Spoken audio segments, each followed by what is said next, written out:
First of all, I would like to thank Coach Allen and the whole football family for welcoming me here at Indiana. Right at this time, it's a great place for me to be. I believe that this is a great program that's on the rise, and I'm just proud to be a part of it. And the atmosphere is totally what I'm looking for. So I'm excited to be here and ready to go to work. All right, Matt, we from Dustin, guys. Introduce yourself and say where you work for, please. Hey, Coach, Matt Weaver with 247 Sports. How you doing? I'm doing well. I guess what was it? Obviously, you've been in the NFL for a little while. What made Indiana come back to college football appealing to you? What kind of stood out, and what did Coach Allen sell you on that made you want to come to IU? Well, it was a thing where I've been in the NFL for a while. It's a family setting here. Not to say it's not in the NFL, but I had some things happen in my life. My mother passed and my father passed in a span of 7 months. And at one point, I was just going to take some time off. And Coach Allen reached out to me, and I have heard a lot of positive things about him. And everything I've heard and what I'm seeing now, it's real. And it's just a great fit for me right now. All right, Dustin and Tom. Hey, I'm Dustin DePierac, Bloomington Herald Times, and Indianapolis Star. Congratulations.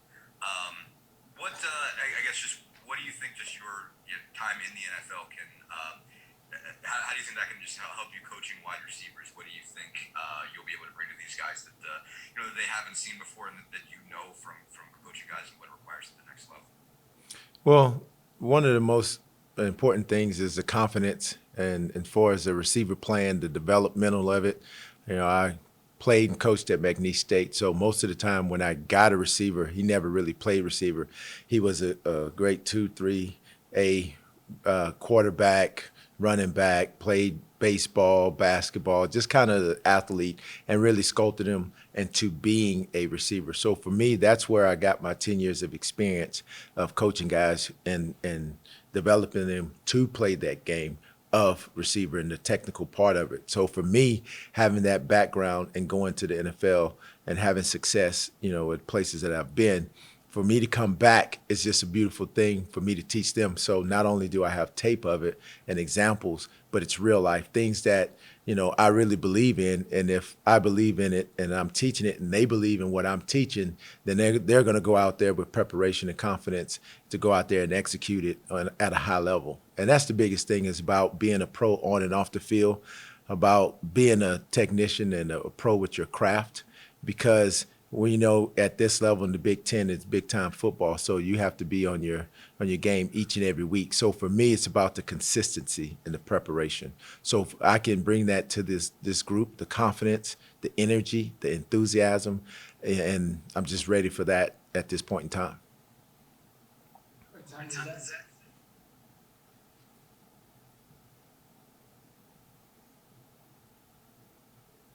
All right, looks like Tom's frozen. Zach, Keegan.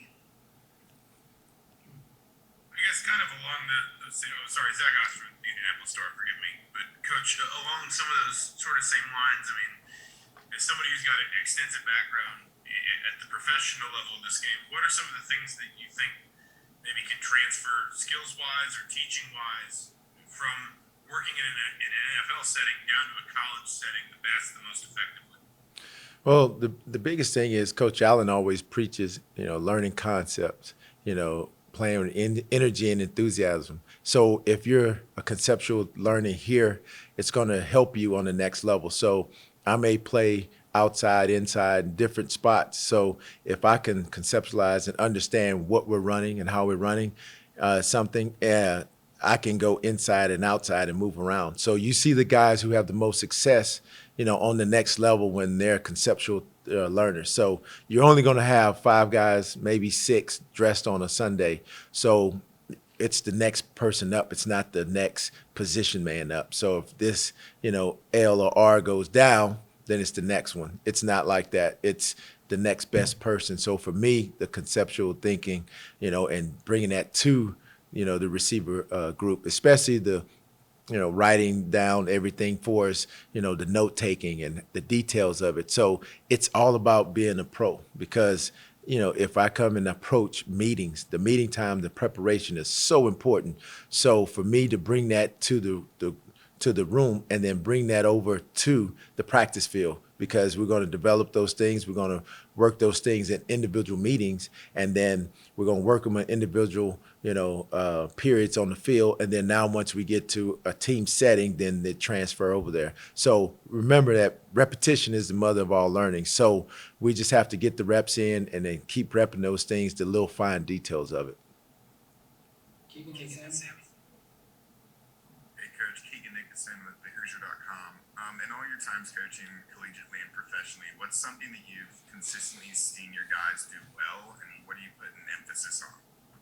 Well, the big thing is making plays. So I believe in running the ball, so I have no problem with that. But at the end of the day, we still have to make plays on the outside. So just like a running back in the NFL could rush for 2,000 yards, you can still have 1,000-yard receivers on the outside. So there's so much offense there. And for me, it's about getting the guys to make plays at big times. And so my guys normally in coaching, they're making big plays down the field and bringing energy, because when you have the energy and enthusiasm, then now that translates and that breeds amongst all the whole team. And so they're looking for the receivers to make plays. So it's a lot of it's confidence. So I mean, just like there's good hands, there's great hands, and then there's confident hands. So if a receiver is confident, then they're going to expand their catching radius so you can put the ball anywhere around them, and they're going to go out there and make a play. Good morning, Coach. Sammy Jacobs from Hoosier Huddle. I know you haven't been in Bloomington that long, but you had a chance to watch tape of the current guys you have at receiver now, and what are your early first impressions? I got in and real late and started watching a little bit on them, and been watching it with Coach Walt, and he was going over a bunch of things with me late last night. So I've been, at it pretty steadily. And so for me, it's just I see a lot of potential there. It's just the little details and, for as being on attack mode and understanding that I know where I'm going, so I'm going to take what I want. And so it's just a position of a difference of technique or how you approach the game. And so I'm pleased at this point. Today was pretty good. We we made some strides, but then there's some things that we need to work on. So it's early. And so for me, it's about stacking wins every day, right? Every day. So today, did I get better? It's not about did I do 5 or 6 things right? So I go onto the field and I approach, what's one thing can I work on to get better at? When I get in the meeting rooms, what is one thing I can work on and be more detailed in? So for me, and having that approach with the guys and selling that to them, a lot of things that I'm bringing to them right now, it's different, it's new, right? So we have to continue just to rep those things and continue to get better. So, and just put our head down and stack wins day by day. Tom, Hey, Coach, Tom Bruce, Sports Illustrated Indiana. Nice to meet you. Nice to meet you. Apologize for the delay. Kind of bump and run coverage by bad internet here at the airport. But I had a question for you. So the co-offensive coordinator tag is on your title as well as regards to wide receivers coach.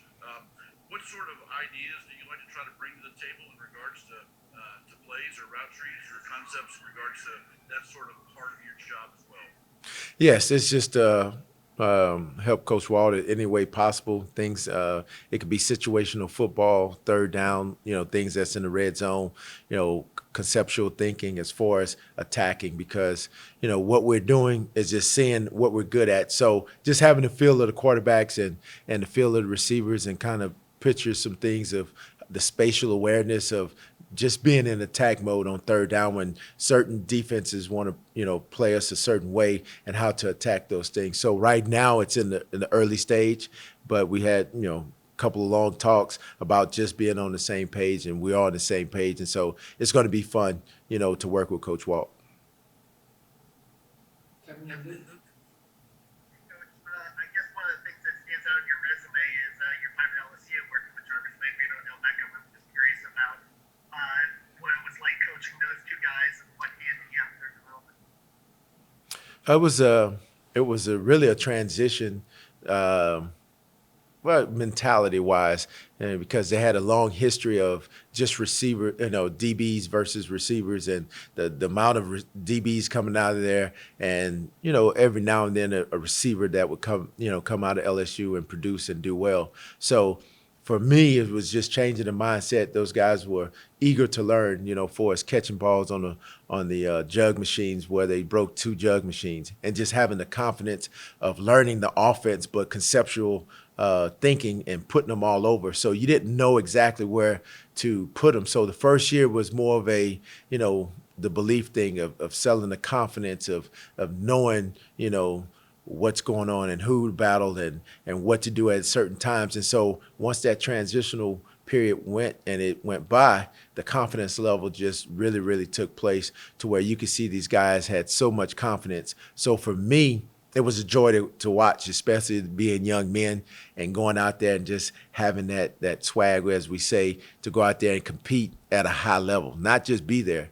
It doesn't matter what goes on or what's happening outside, but when you get on that field, it's just a safe haven, right, where you can go out there and just have fun and just let it go. And so for me, these guys, really put it on the line for me. And I just appreciate them for it, because a lot of times we always talk about coaching, and it is important about coaching, but it also, those guys went out there and played consistently on a consistent basis. Awesome. So high schoolers today, they look at the receivers like Jarvis Landry, Odell Beckham Jr. I mean, those are the receivers they grew up watching, guys like CD Lamb. I mean, so far as they model their game after those guys, what do you feel you bring as a recruiter, being able to go to those guys and being like, hey, I've worked with these guys and I've also seen what you can do? Right. That's a very good point, because I do have that on my resume, but not also, saying that, but also coaching that and having conversations of how to get you better. Most of the time, when guy has a certain skill set, how do you really cultivate that skill set and bring it to the next level? Because when you have success, all right, at this level, then that will transcend hopefully to the next level.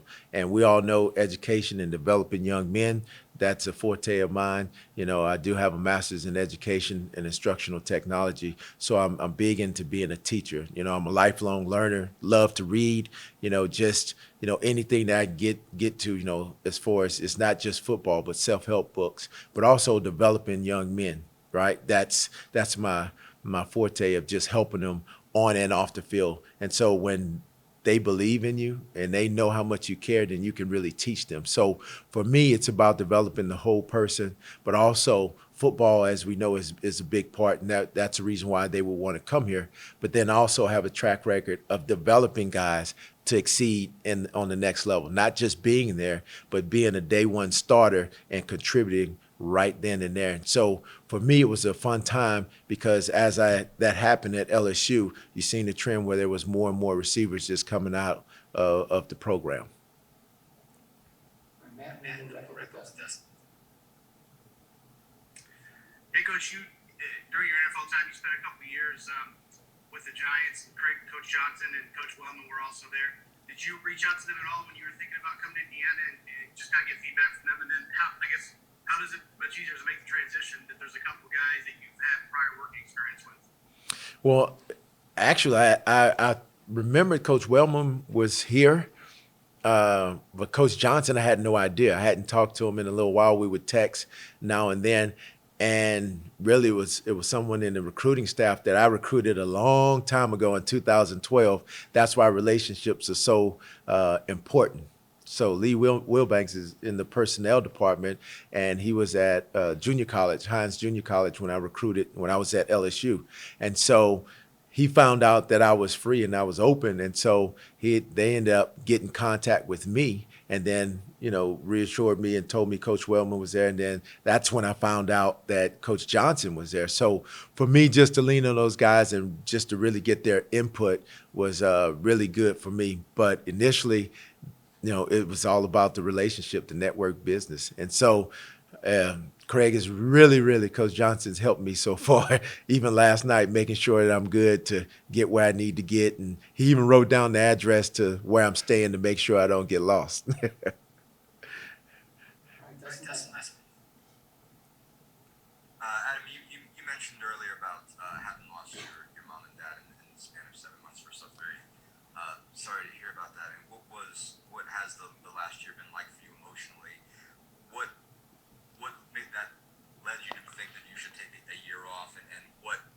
convinced you that you should work again now, basically, instead of deciding to go with that initial decision to just take a year away?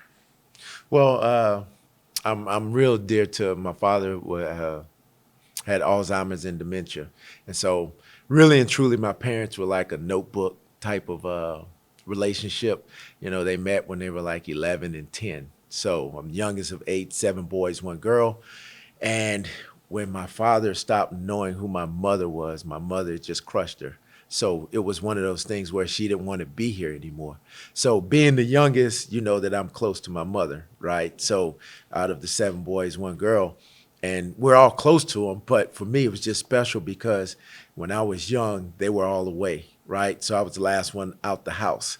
And so she was really the best coach I've ever had, my parents, right? So that's why I can manage a lot of personalities like Odell Beckham and Jarvis Landry and Amari Cooper and CeeDee Lamb, Anquan Bolden, Torrey Holt, all these people that I've coached because my parents did a great job of that in our home, of cultivating the relationships. And so for me, watching my mother, she didn't really want to be here anymore because my father didn't know who she was. So she basically willed herself in 8 weeks not to be here. And so then that happened right before camp. So we started camp early because we played the Hall of Fame game. So basically I buried my mother on Saturday, went home on Sunday to Dallas, and I went to Beaumont, buried her, went back to Dallas on Sunday. Monday went to work, and then Tuesday morning we flew to Oxnard. And so in the span, because of COVID, I've had about 8 deaths in the family that was close to my parents. 5 days removed from my mother's funeral, my first cousin, my mother's oldest sister, her daughter, my first cousin, she passed, and her son with COVID like 5 days after it. And so it was a string of just, unfortunate situations. And so then I'm upset.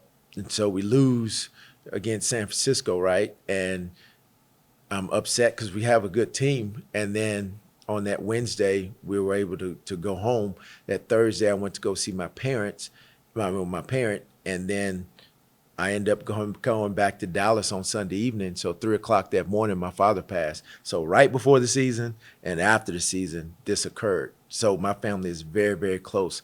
And through it all, we all have jobs to do, and I did my job the best at my ability, regardless of what happened. And really and truly, a lot of guys in the room were really there. The players and even coaches were great for me. So it was one of those things where you're going to have to overcome certain circumstances. So for me, being an example as a leader, in my room as being a receiver coach, regardless of the circumstances, you still have to go out and perform and work. But I thought about just taking a break because, it had been, 25 years I've been at it and just never really, settled down. I missed 2 weddings, 2 brothers' weddings and funerals and get-togethers and birthdays. So there's so many things that you give up, as a coach, and willingly, and I would do it over again. But at that time, I took time just to relax. Even in the midst of this, a week later, Odell goes to the Super Bowl, and he's like, Pops, won't you come to the Super Bowl? I was like, no, I just need to just relax and just take some time and just be still. Because a lot of times we go in this society, we go, and not at times we just don't take a break mentally and just recollect and reassess. So I'm recharged, ready to go, and out the blue, Coach Allen calls, he contacts, and so I just feel like this is a great opportunity for me. It's what I needed at this point in time, and so I'm just excited to be here.